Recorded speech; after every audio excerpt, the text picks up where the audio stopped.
From fairest creatures we desire increase, that thereby beauty's rose might never die. But as the riper should by time decrease, his tender her might bear his memory, but thou contracted to find own bright eyes, feedest thy lightest flame with self-substantial fuel, making the mean of the mind where abundance lies, thyself thy foe, to thy sweet of self too cruel, thou art that art, now the world's fresh ornament, and only herald to the gaudy spring, within thine own bud bearest thy content, and tender churl makest waste in the garden,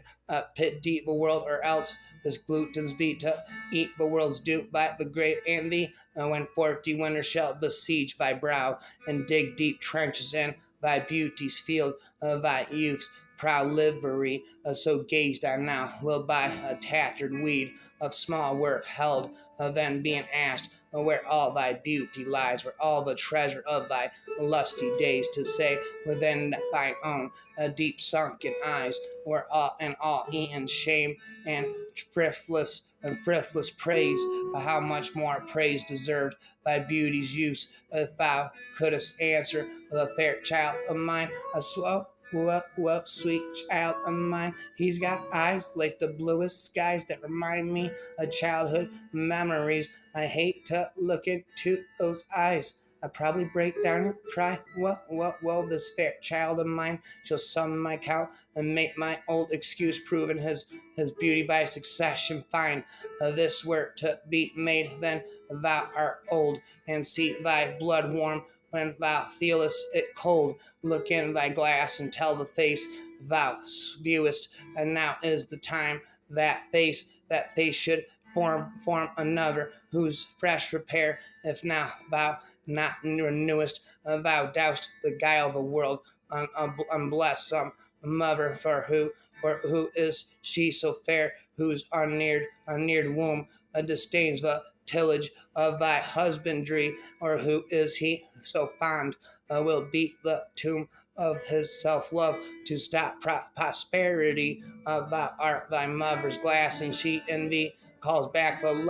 lovely April of her prime. So thou through windows of fine age shall she, despite of wrinkles, this thy golden time, rhyme after rhyme after rhyme, Lord of my love, to whom and vassalage thy merit hath my duty strongly knit. To thee I send this written embassage, to wellness duty, not to show my wit, duty so great, which wit so poor as mine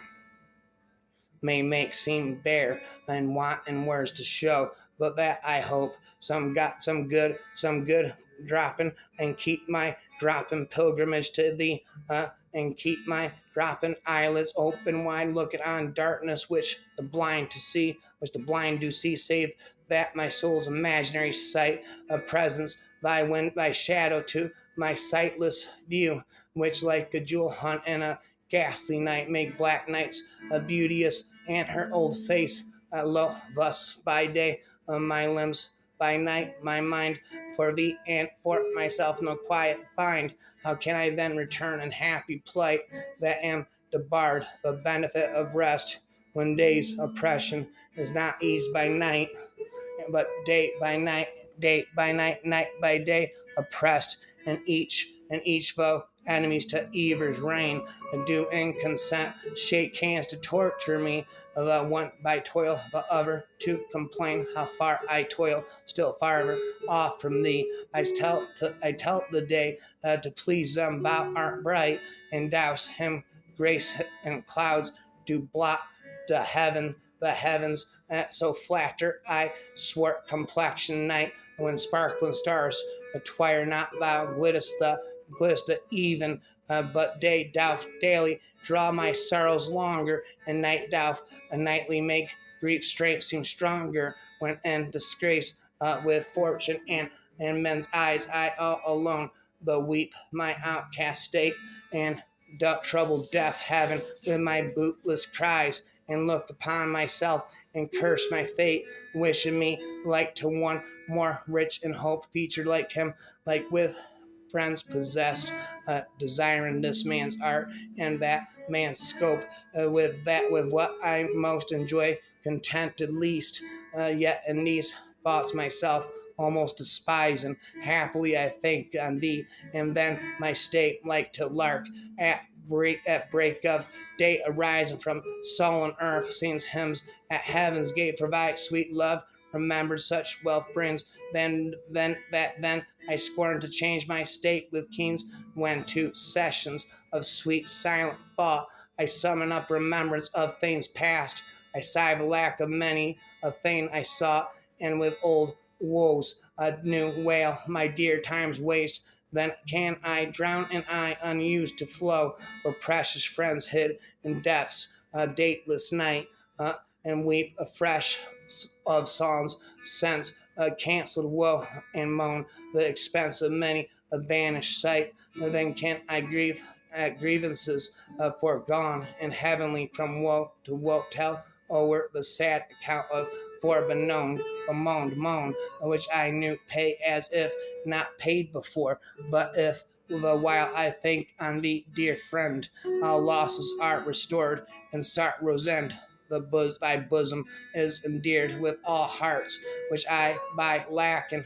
have supposed dead, and there reigns love, and all love in parts, and all those friends which I thought buried. How many a holy and obsequious tear, half dear religious love stolen from mine eye, as interest of the dead, which now appear but things removed, that hidden in the lie about art the grave, where buried love doth live, hung with the trophies of my lovers gone, who all their parts of me to thee did give, that do of many now and is fine alone. Their images I love, I view in thee, and about all they hast, all the time, all of me. If thou survive my well contented day, and when the churl of death my bones with dust shall cover, and shall by fortune once more survey those poor rude lines of thy deceased lover, compare them with the veteran of the time, and though they be outstripped by every pen, reserve them for my love, not for their time, exceeded by the height of happier men. Oh, the vouchsafe me but this loving thought, had my friend's muse grown with his growing age a dearer birth than this his love had brought, too much to march in ranks a better equipage, but since he died, and poets better prove theirs for their style, I read his love from above mine eye and art are at mortal war. Mine eye and heart are at mortal war. How divide the conquest of thy sight? Mine eye, my heart, thy picture's sight would bar my heart, mine eye, the freedom of that night. My heart doth plead that thou in him dost lie, a closest never pierced with crystal eyes, but the defendant doth that plea deny, and says in him thy fair appearance lies to side, and this title is impaneled, a quest of thoughts, all tenets to the heart, and by their verdict is determined with clear eyes, moiety, and the dear heart's part, as thus mine's eye do is thy outward part, and my heart's right thy inward love of heart,